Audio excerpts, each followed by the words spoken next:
Hello, I am Adrian, a professional engineer and owner of Camp Engineering, board certified, licensed, and insured in Florida. I have a strong background in civil, structural, and mechanical engineering. During late 2013, my wife and I bought a house on a seawater canal on Tercea Bay, which led directly to my interest in and concerns about seawalls. At a glance, our seawall looked just fine.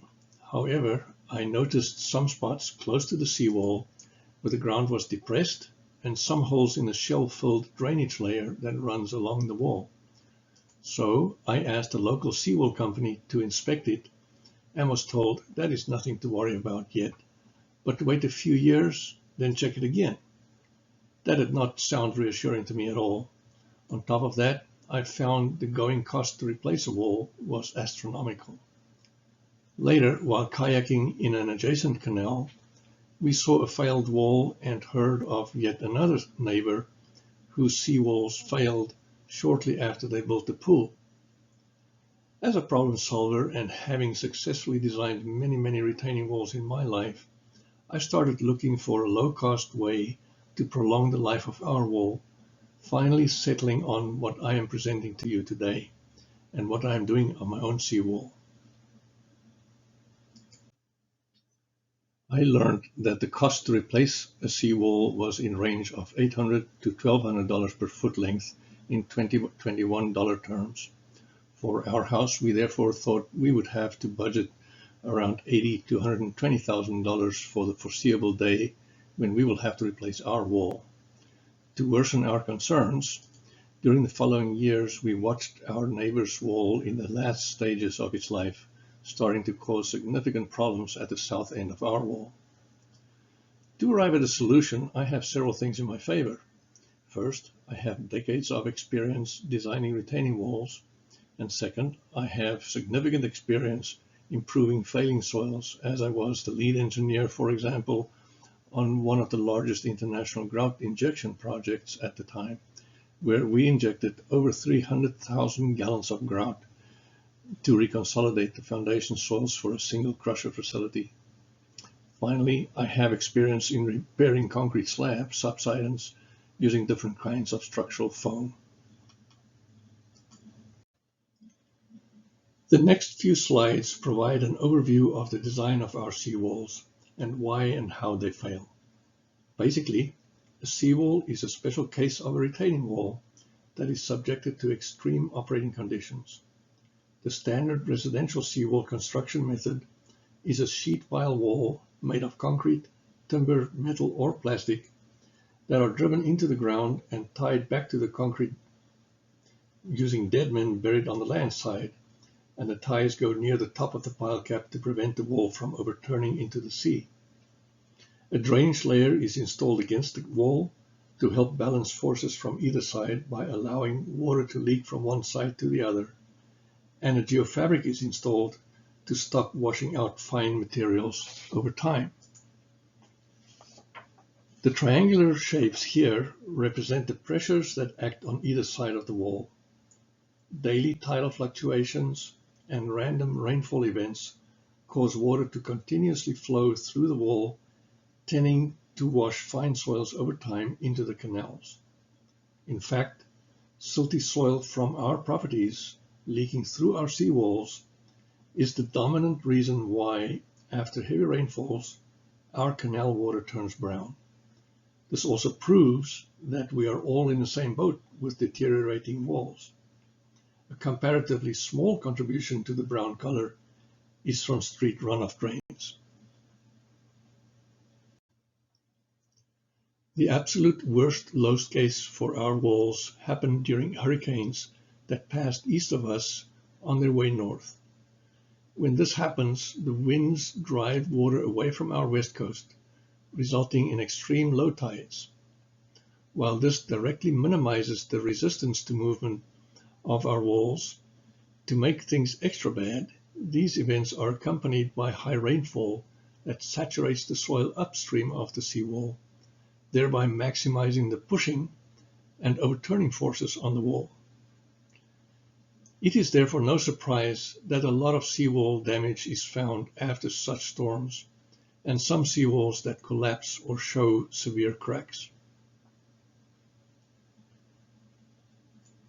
Provided the walls are still reasonably sound, the life of these walls may be significantly extended by a strategic injection of structural foam to strengthen the soil on the land side, thereby greatly reducing the pushing and overturning pressure on the wall by cutting its coefficient of pressure in half or better, and by stopping the loss of fine material. Similarly, foam injected on the water side greatly increases the passive resistance to sliding and thereby toe failures by a factor of 2 or more. Many people have concrete slabs cast adjacent to their seawalls for a variety of reasons. A problem with these slabs is that inevitable soil erosion is certainly happening underneath the slab, but invisible to the owner. Therefore, out of sight, out of mind, until suddenly one day the cracks show up and the slab breaks up and settles. This just elevates the scope of work needing to be fixed. Depending on the size of the void under the slab, it may well be best to fill it with the structural foam and cast a new slab over the old one. No need to demolish, discard, refill and compact, and then rebuild a slab. Over the years, the washing out of soils go undetected for those properties that have concrete slabs right up to the seawalls.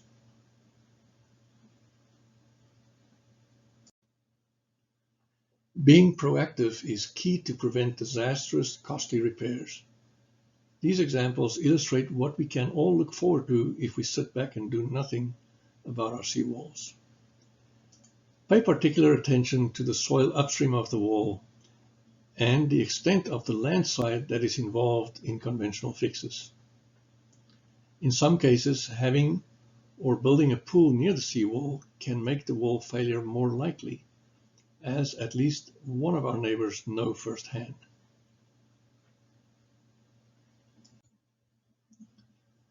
These examples illustrate when we need to take preemptive action.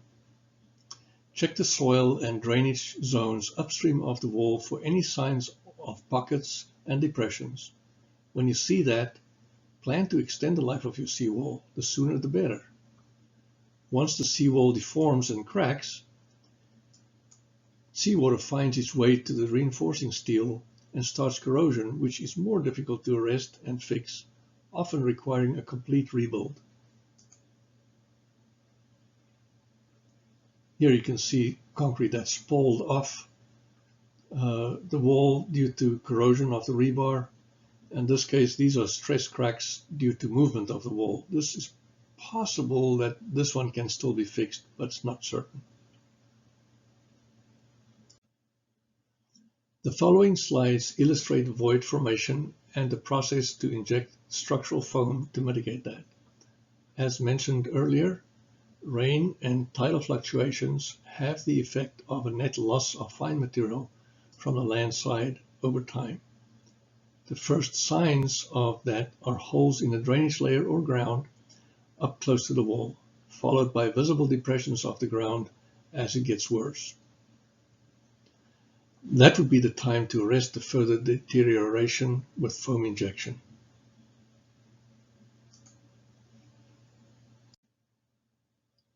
Expanding foam fills the bigger voids and penetrates the fine gaps in the soil matrix, leaving a soil foam structure that is much denser and much stronger than the original soil ever was.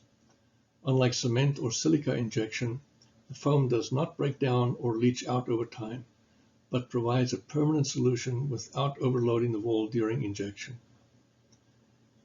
As a professional engineer, my objective is to provide an effective, durable, and economical solution to all problems.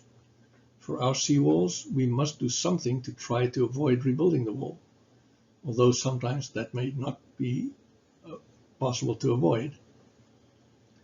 A popular rebuild option is to add a PVC sheet pile wall to work with the existing wall. No matter what material is used, this is an expensive proposition, and my wife and I would much rather have that money in our retirement fund to have fun with. I looked at all kinds of options, and by far the most elegant, effective, and low-cost option is to strategically perform soil void filling and strengthening using a completely environmentally sound structural foam.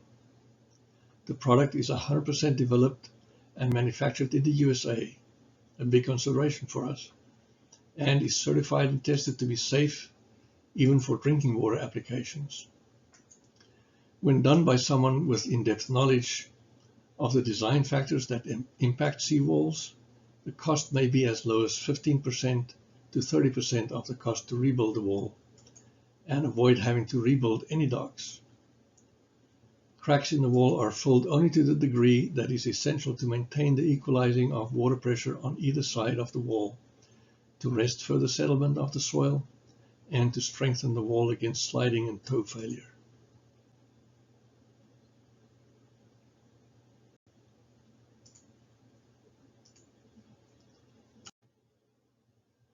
I would like to thank you for your attention, and I will be happy to give you a free evaluation of your seawall, regardless of what, if any, action you may take on it.